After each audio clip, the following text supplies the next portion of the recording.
Panalangin pa sa buwan ng Enero. Sa ngalan ng Ama, ng Anak, at ng Espiritu Santo. Amen. Aming mapagmahal na Diyos, sa pagsisimula ng bagong taon at bagong buwan, buong puso kaming lumalapit sa iyo upang magpasalama.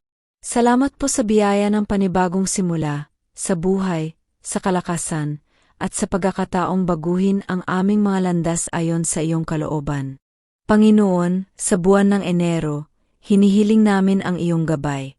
Naway samahan mo kami sa bawat desisyon, sa bawat hakbang, at sa bawat hamon na aming haharapin.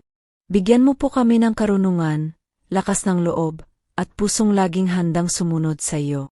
Ihanda mo po ang aming isipan at puso pa sa mga bagong oportunidad. Punuin mo kami ng pag-asa at pananampalataya, lalo na sa mga panahong kami ay manghihina o magdududa. Tulungan mo kaming manatiling tapat sa aming mga layunin na ayon sa iyong kalooban. Panginoon, ipagkaloob mo rin po sa amin ang kapayapaan sa gitna ng mga pagsubok at kasiyahan sa simpleng mga biyayang araw-araw naming natatanggap. Inaangat din po namin sa iyo ang aming pamilya, kaibigan at komunidad. Naway maging buwan ng pagkakaisa, pag-ibig, at tagpapatawad ang Enero para sa aming lahat. Maraming salamat po, O Diyos, at patuloy naming itinataas sa iyo ang lahat ng aming mga plano at pangarap. Ikaw nawa ang siyang manguna sa amin ngayon at magpakailanman.